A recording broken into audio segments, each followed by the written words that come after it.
Imagine you're in 1943, right in the middle of World War II, and the United States just turned bats into living weapons capable of burning entire cities to the ground.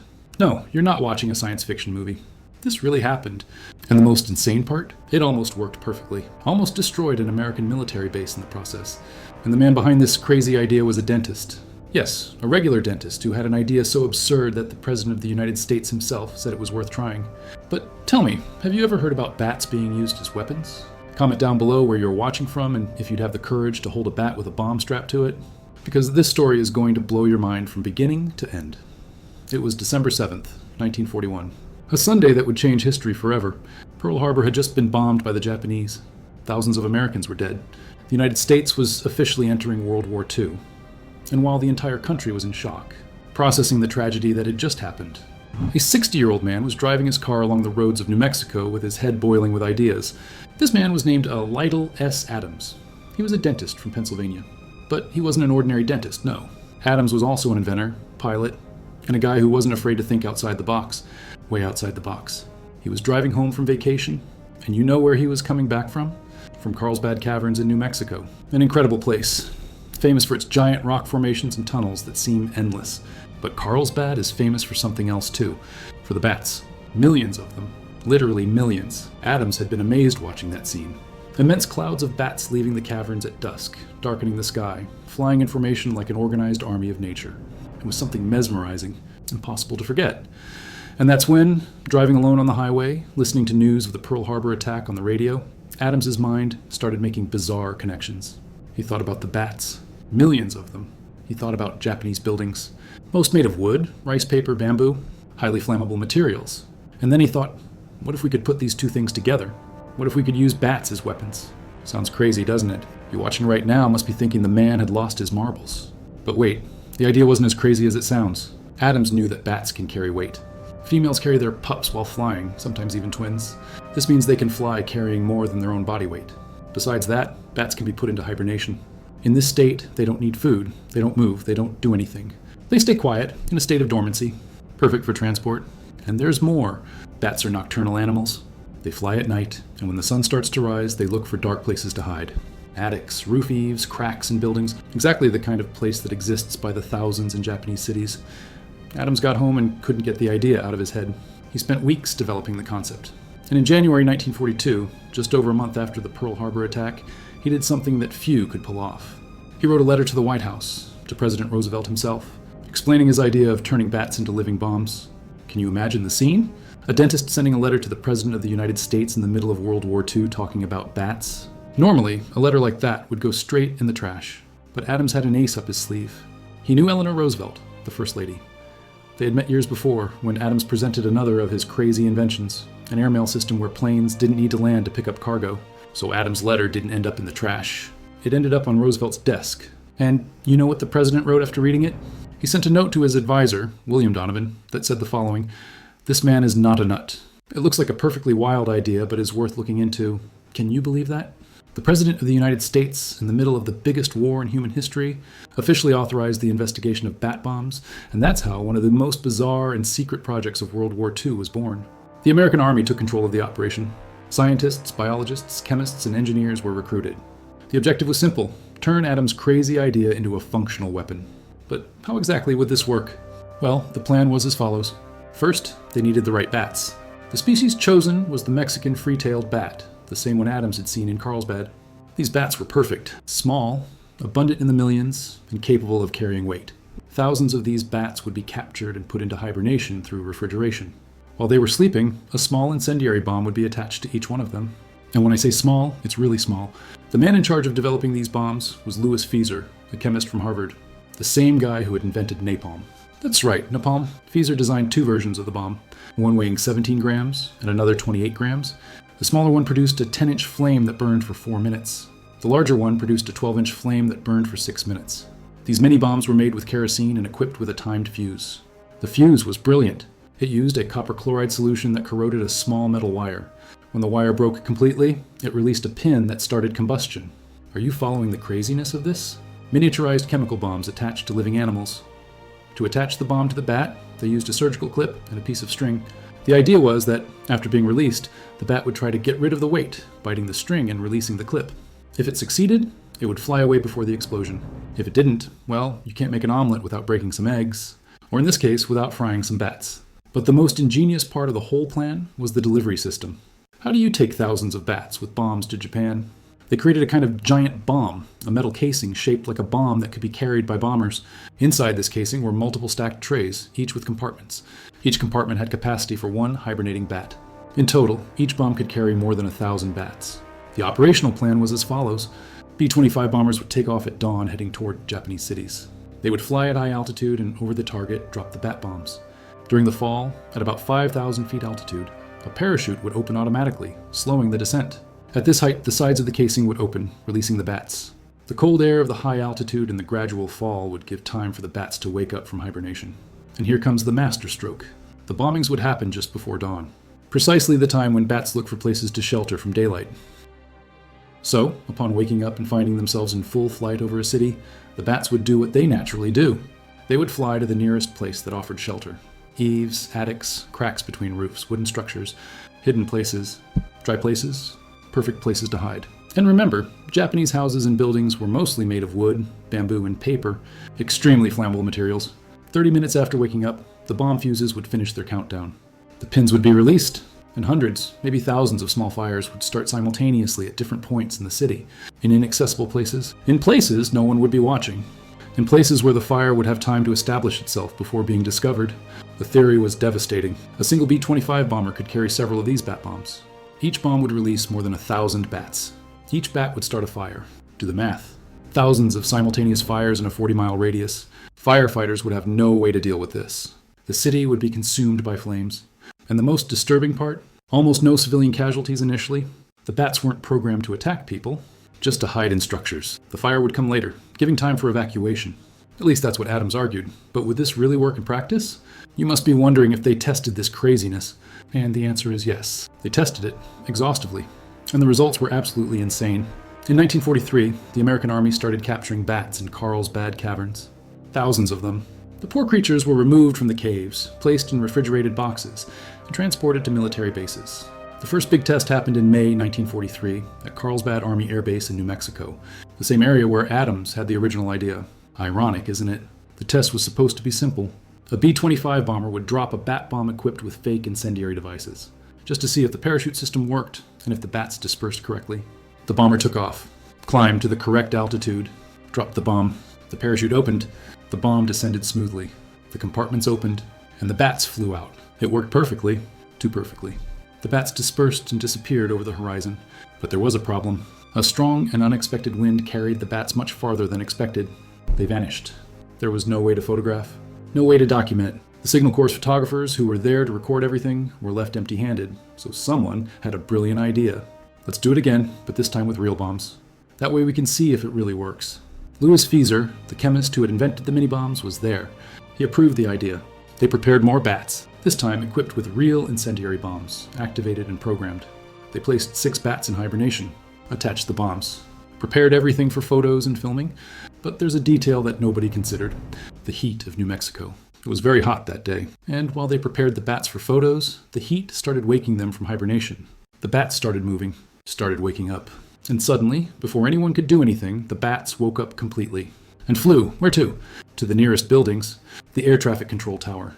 The soldiers' barracks, hangars, warehouses, all new buildings recently built. The base was expanding and had just gotten brand new facilities. The bats entered these buildings and did exactly what they should do in enemy territory.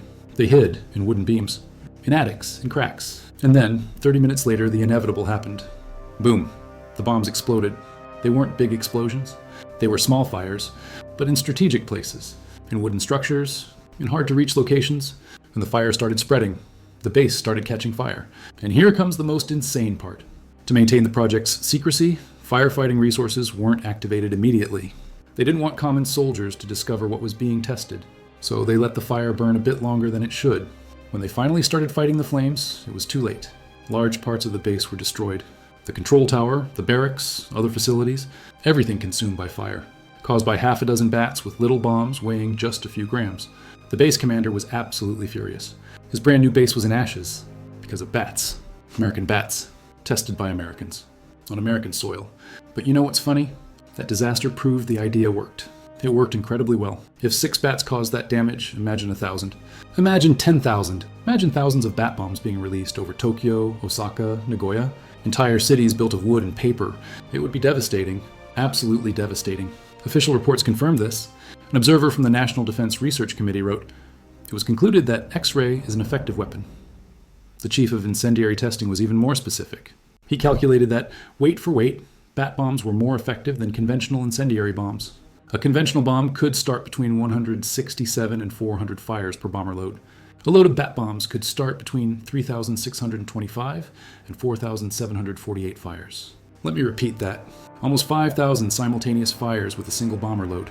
It's an absurd difference. And do you think that was enough to approve the project? Comment down below, would you approve a weapon like this?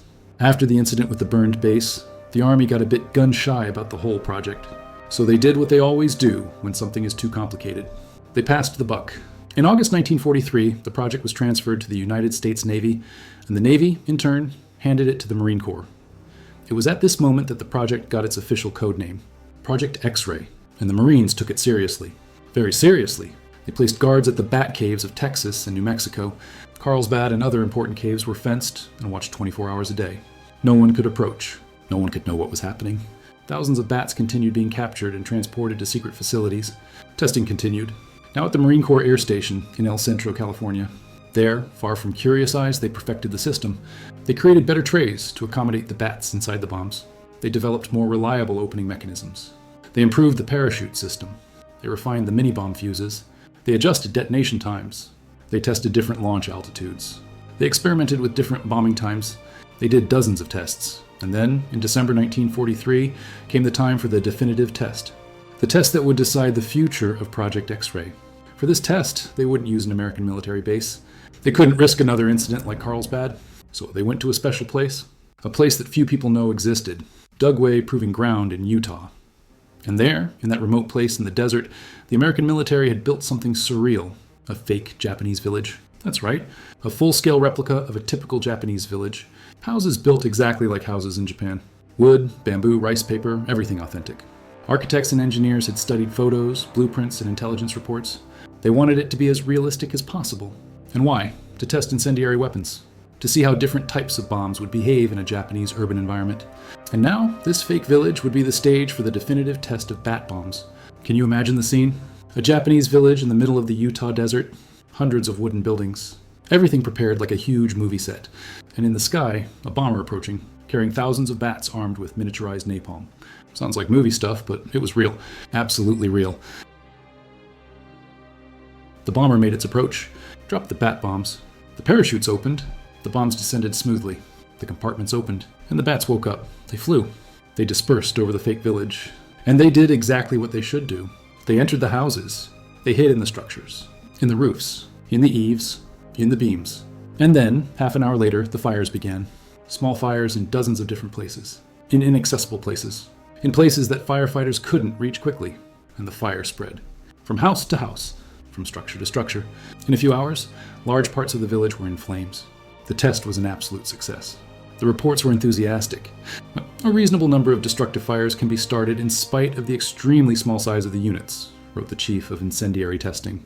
The main advantage of the units would seem to be their placement within the enemy structures without the knowledge of the householder or fire watchers, thus allowing the fire to establish itself before being discovered. An observer from the National Defense Research Committee was even more direct. It was concluded that X-ray is an effective weapon. Done. It was confirmed. Bat bombs worked. They really worked. Project X-ray was approved and ready to advance to the next phase. More tests were scheduled for August 1944. More advanced versions of the incendiary bombs were ordered. There were plans to produce 1 million bat bombs. 1 million. Can you imagine? 1 million bats equipped with napalm being released over Japan. It would be literal hell falling from the sky. But then something happened. Something that changed everything. In 1944, Fleet Admiral Ernest J. King received a report about Project X-ray. He read the conclusions. He read the test results. And then he asked a simple question. When will this weapon be ready for combat use? The answer was mid-1945.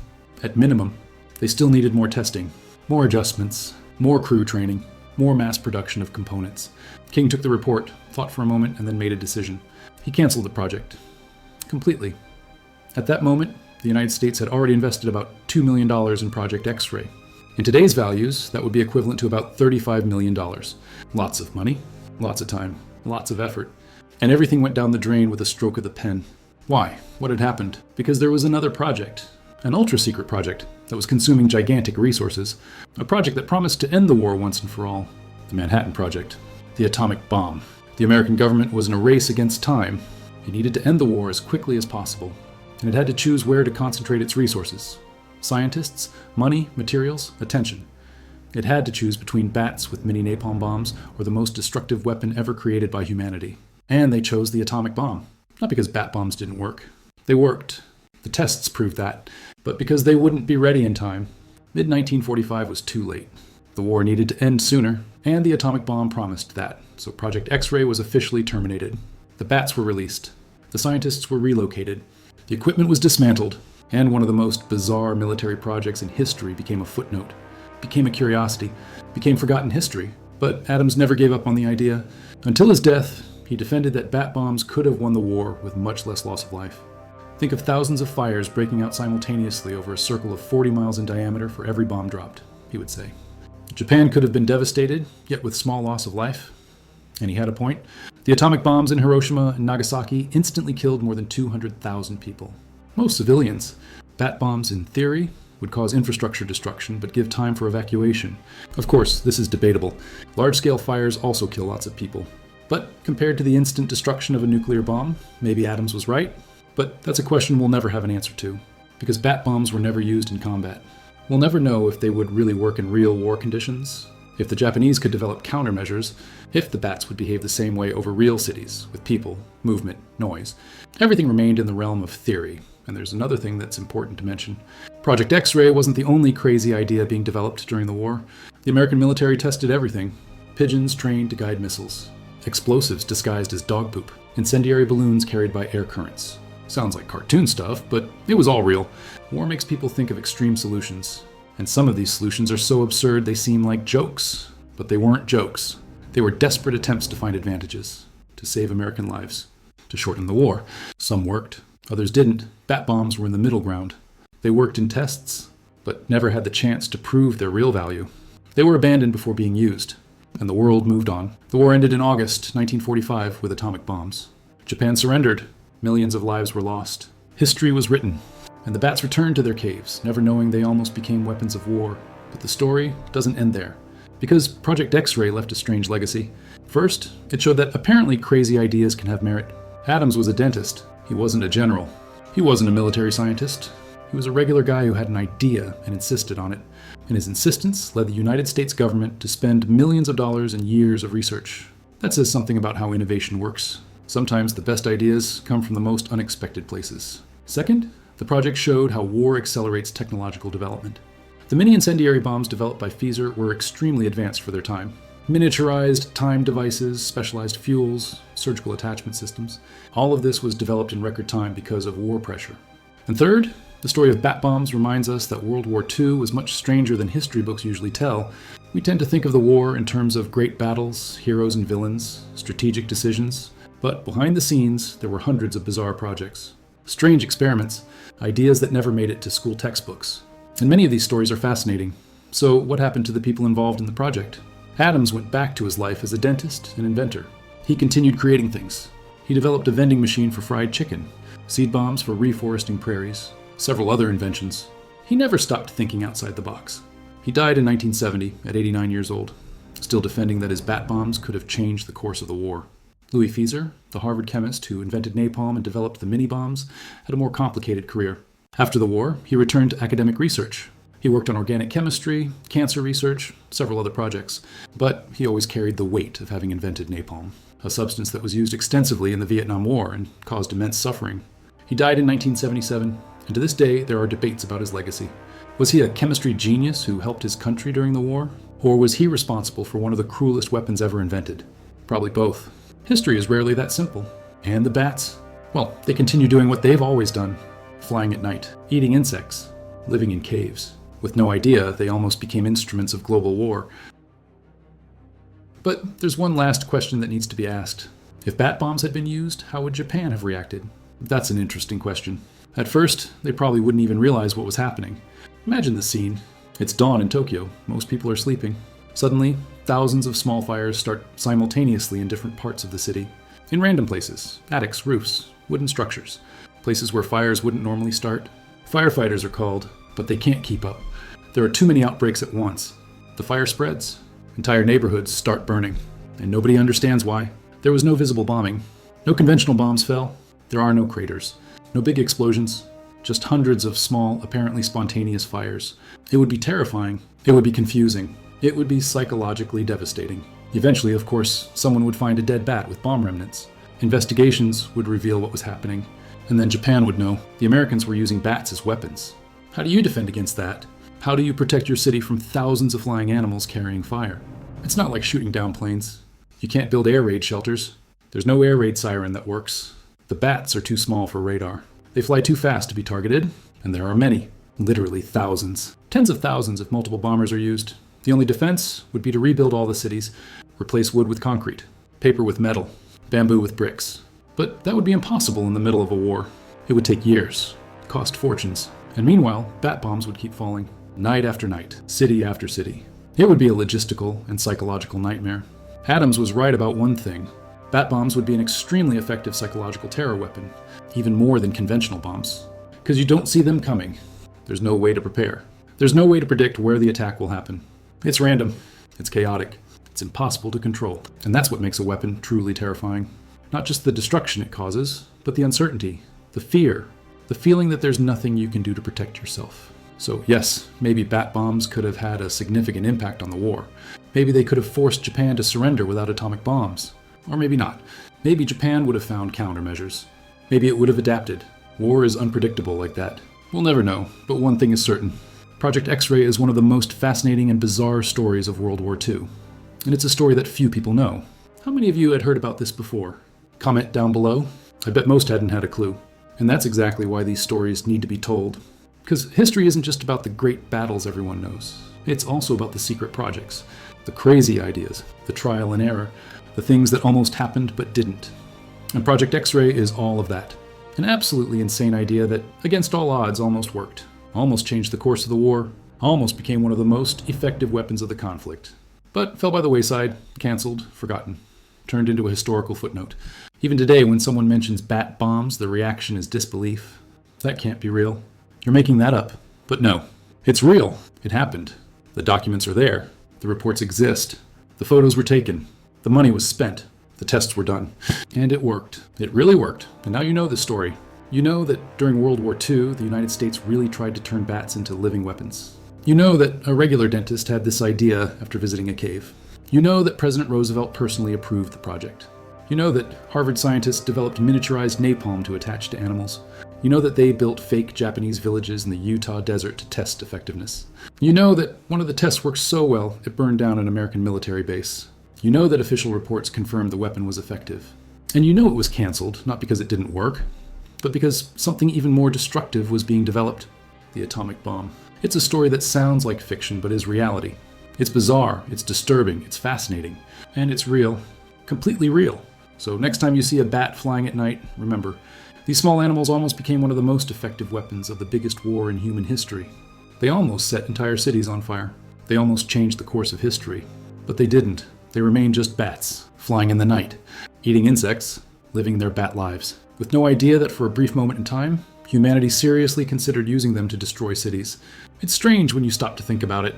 War does strange things to people. It makes absurd ideas seem reasonable. It makes a dentist write letters to the president suggesting arming bats. It makes the president read those letters and say, yes, let's try it. It makes brilliant scientists dedicate years developing mini-bombs to attach to animals. It makes the military spend millions testing these ideas in the desert. It's strange. It's disturbing. But it's human. It's what we do when we're desperate. When we're at war, when we need solutions, we think outside the box, sometimes very, very far outside the box, and that's it. That's the complete story of the bat bombs of World War II, Project X-ray. One of the craziest ideas ever approved by a government, one of the most bizarre weapons ever developed, and one of the most fascinating stories almost nobody knows. I hope you enjoyed it. If you did, leave that like, subscribe to the channel, hit the bell so you don't miss the next videos, and comment down below. What other bizarre World War II stories would you like to know about? There's a lot of crazy stuff that happened and doesn't get into history books, and I'm here to tell you these stories. So stick around, because there's more coming soon. And always remember, history is much stranger than we imagine. Sometimes reality surpasses any fiction. And bat bombs are proof of that. Until next time.